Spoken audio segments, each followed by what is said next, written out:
Bonjour, nous faisons des investissements progressifs dans notre portefeuille. Vous avez pu remarquer, on ne le valorise pas tellement parce que pour un investisseur à long terme, ce qui se passe à court terme n'a pas tellement d'importance. Alors évidemment, c'est compliqué pour des néophytes de comprendre ça parce que par exemple là, l'indice CAC vient de prendre, je crois, plus de 10%. Toutes les bourses dans le monde occidental ont pris 10% ou plus. Et donc on se dit, le portefeuille il a investi qu'à peu près un quart, il a manqué la hausse. Mais ça n'a aucune importance. Et alors c'est précisément comme ça qu'il ne faut pas raisonner, parce que, alors on est investi à plein, et puis quand la baisse vient, on prend la baisse à plein. Donc le problème, si vous voulez, il faut bien comprendre ça, c'est qu'on a tout notre temps, puisqu'on investit à long terme. Donc il faut chercher le bon investissement, le très bon investissement au très bon cours et viser la longue route. C'est la bonne stratégie. Prendre son temps, utiliser le temps. Et d'ailleurs, si vous regardez le portefeuille de Warren Buffett aujourd'hui, il y a 100 milliards de dollars de cash. Il ne s'inquiète pas tellement de la hausse de la bourse. Il attend la bonne occasion. Alors, vous avez intérêt à suivre Hibou sur la longue route. Vous voyez, aujourd'hui, il y a une grande problématique entre les systèmes ouverts et les systèmes fermés. Et en général, ce que nous pensons chez Hibou, c'est que les systèmes ouverts sont plutôt gagnants. Aujourd'hui, on a tendance à monter des murs partout, à se fermer. Alors à court terme, on peut avoir l'impression de gagner, mais à long terme, c'est justement les différences et puis les échanges entre les différences qui font que les systèmes ouverts ont plutôt tendance à gagner. Et pourquoi est-ce que je vous raconte ça? Eh bien parce que je vais évoquer un investment case, un cas d'investissement, comme disent les Américains, dans lequel nous n'allons pas investir, mais qui pose justement cette problématique, et il s'agit de la société IBM. Alors IBM, vous connaissez tous. Quand j'ai débuté dans le métier, c'était vraiment la société dominante sur le plan informatique. D'ailleurs, je crois que c'est la seule société informatique cotée qui ait plus de 100 ans. Alors regardons le chiffre d'affaires d'IBM. Vous voyez, depuis à peu près 2012, eh bien, il est en baisse. Qu'est-ce qui se passe? Il y a eu une nouvelle direction et il y a eu un changement stratégique qui a été effectué. Le groupe a décidé de se recentrer sur les segments informatiques où il pensait qu'il y allait y avoir le plus de croissance à l'avenir. Et ça, c'est assez bien vu. Donc IBM s'est concentré sur le cloud, l'analytique, l'Internet des objets, le blockchain, l'intelligence artificielle. Bon. Regardons ce que ça a donné. Vous avez ici l'EBITDA. Vous voyez, l'EBITDA, depuis cette stratégie, tout de même bien diminué. Bon, c'est pas anormal puisqu'ils vendent des pans entiers d'informatique qui sont censés avoir moins de croissance pour se concentrer sur ces secteurs-là. Donc on peut admettre que dans un premier temps, l'EBITDA diminue. Mais ce qui est plus embêtant, c'est que si on regarde l'EBITDA par rapport à la valeur ajoutée, c'est-à-dire quelle est la rentabilité de ces nouveaux métiers, eh bien vous voyez que cette EBITDA par rapport à la valeur ajoutée baisse sérieusement. Alors on peut se dire, oui, mais alors la valeur ajoutée par employé, elle doit augmenter. Eh bien regardez la valeur ajoutée par employé, elle baisse également.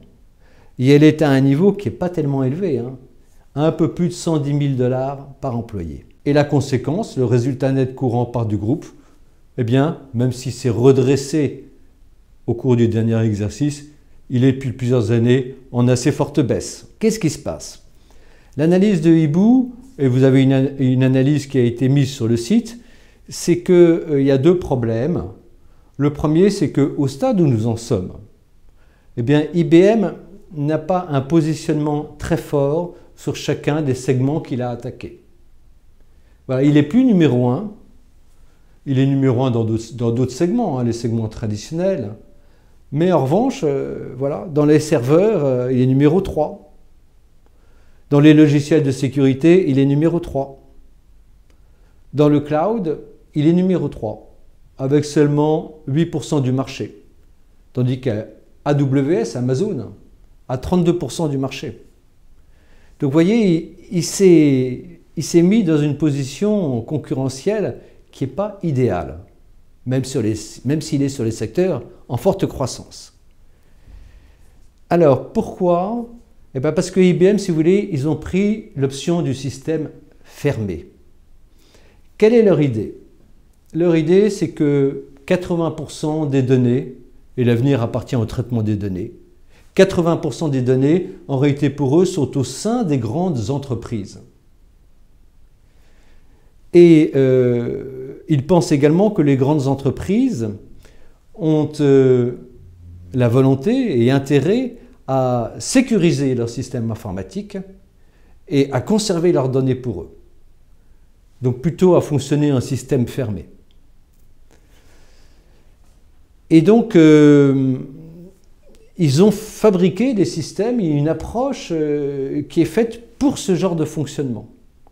Et c'est d'autant plus sensible, si vous voulez, que IBM s'adresse surtout aux services informatiques des entreprises, alors qu'aujourd'hui, on se rend compte que c'est beaucoup d'autres services, le marketing, etc., qui prennent les décisions informatiques.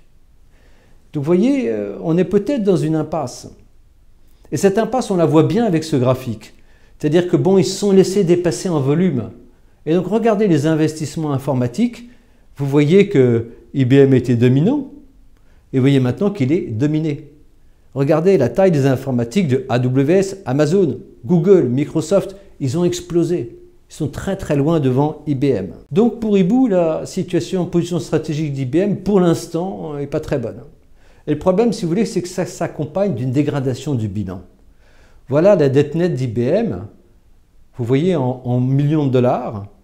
Bon, elle a fortement monté. Elle est quasiment à 35 milliards de dollars aujourd'hui.